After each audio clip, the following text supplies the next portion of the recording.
The crystal chandeliers sparkled like frozen tears above the marble foyer, casting fractured rainbows across walls that had never heard laughter.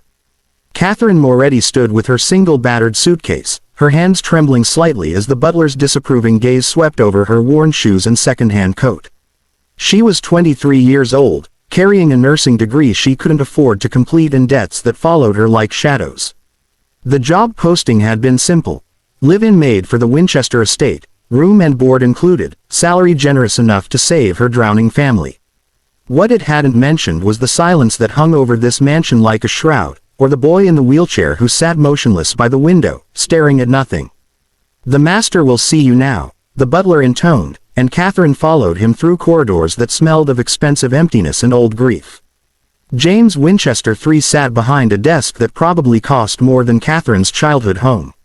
At 42, he still carried the sharp-featured handsomeness of old money, but his eyes were hollows, and his shoulders curved inward as though protecting a wound that never healed. He barely looked up when she entered. "You understand the position?" he asked, his voice flat. "General household duties. My son requires no special attention. We have nurses for that. You'll clean, cook when the chef is off, and maintain discretion about our family affairs."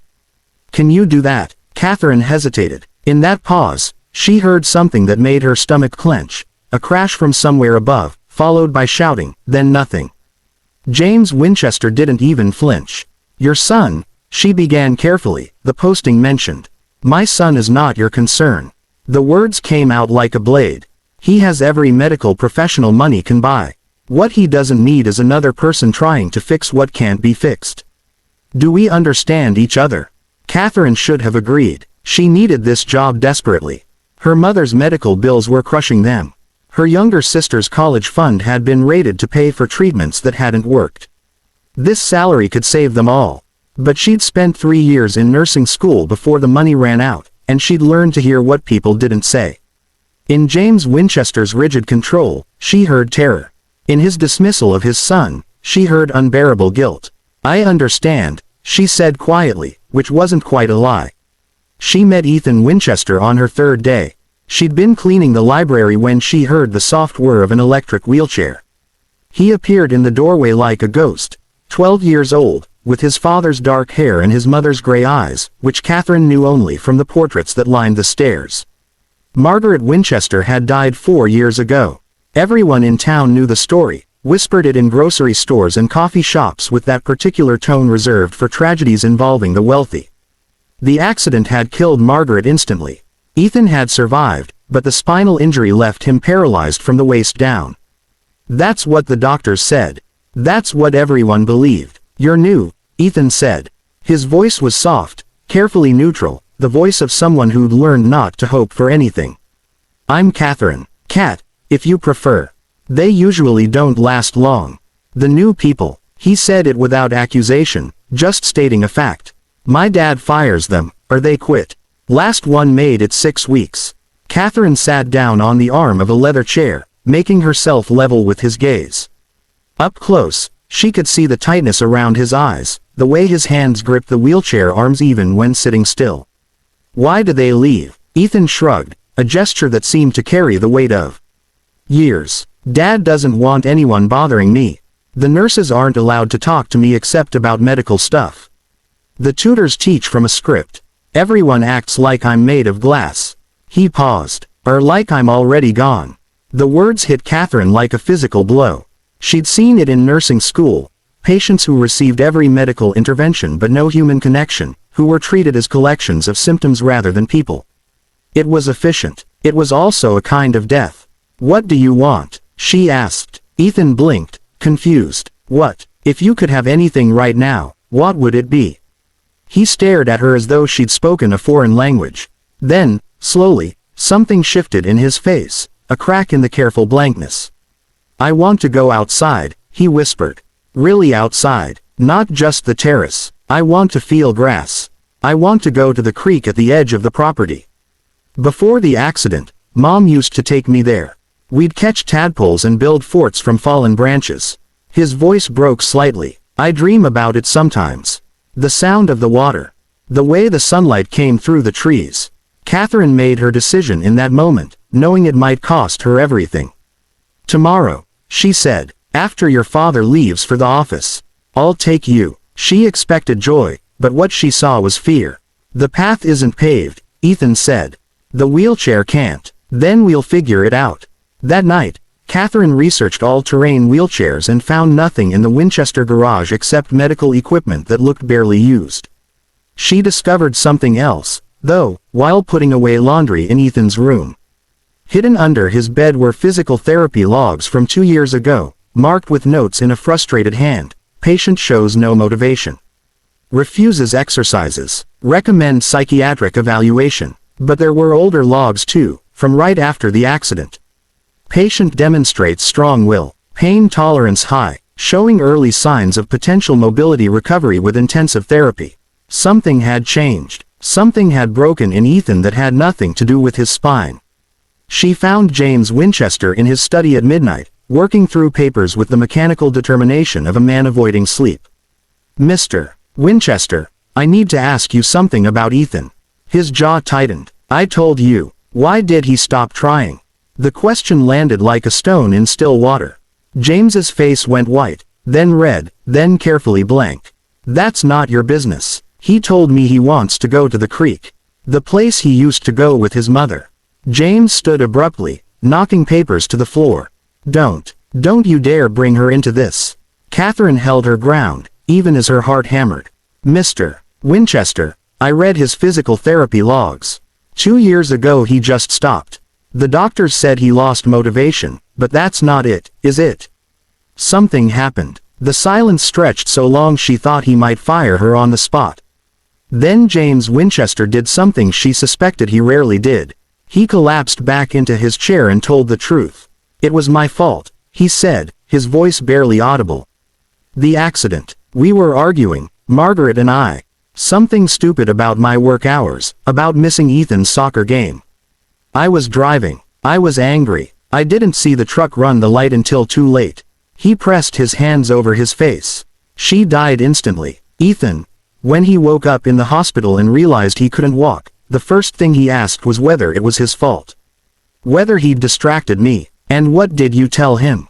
"I told him," James's voice cracked. "I told him the truth. That it was my fault. That I'd been arguing with his mother. That my anger killed her and took his legs." Catherine felt tears burning her eyes, and he heard that he was part of the argument. That his existence, his needs, were the reason for the fight. "I was trying to take the blame. You gave it to both of you.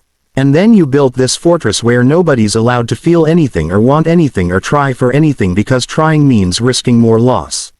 She stepped closer. "Mr. Winchester, your son hasn't given up on walking. He's given up on deserving to walk." The words hung in the air like an accusation and an absolution at once. "I don't know how to fix this," James whispered. "Neither do I," Catherine admitted. "But tomorrow, I'm taking him to the creek. And you should come with us." The next morning, Catherine found Ethan already awake, staring out his window at the grounds he hadn't crossed in 4 years. "Did you ask my dad?" he said. "I told him. There's a difference." James appeared in the doorway behind her, dressed not in his usual business suit but in jeans and a shirt Catherine suspected he hadn't worn in years. Ethan's eyes went wide. "Dad, I'm coming with you," James said. "If you'll have me." What followed wasn't graceful or easy. James carried Ethan down the front steps while Catherine brought the wheelchair. At the edge of the lawn where the manicured grass gave way to wild ground, they all stopped. "The chair won't make it through that terrain," Ethan said, and Catherine heard the resignation in his voice, the expectation of disappointment he'd learned to preemptively accept. "Then we adapt," Catherine said. She'd brought blankets, padding, and a garden cart she'd found in the greenhouse. Together, she and James created a makeshift transport, cushioned and stable. It looked ridiculous, this millionaire and his maid hauling his son through the woods in a glorified wagon. It was also the first real thing that had happened in this family in years. The creek was smaller than Catherine expected but more beautiful, a clear stream tumbling over smooth stones, dappled with leaf shadow and morning light. James lifted Ethan from the cart and carried him to the water's edge, settling beside him on the bank. For a long moment, nobody spoke. Then Ethan reached down and let his fingers trail in the cold water. She liked the sound, he said softly. Mom, she said it reminded her that things keep moving, even when we think we're stuck. James's breath hitched. I'm sorry, he said. Ethan, I am so sorry.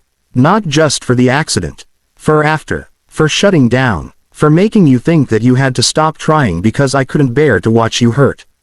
I thought. Ethan's voice was barely a whisper. I thought if I got better, if I walked again, it would mean she died for nothing. Like I had to stay broken because she was gone. Oh, God. James pulled his son against him. No, Ethan. Your mom loved you more than anything in this world. If she could see you now, the only thing that would break her heart is knowing you've been holding yourself back. He pulled away enough to look his son in the eyes. She'd want you to fight. To try. To live so completely that it honors what she can't have anymore. Ethan crumpled then, and James held him while 4 years of grief finally poured out.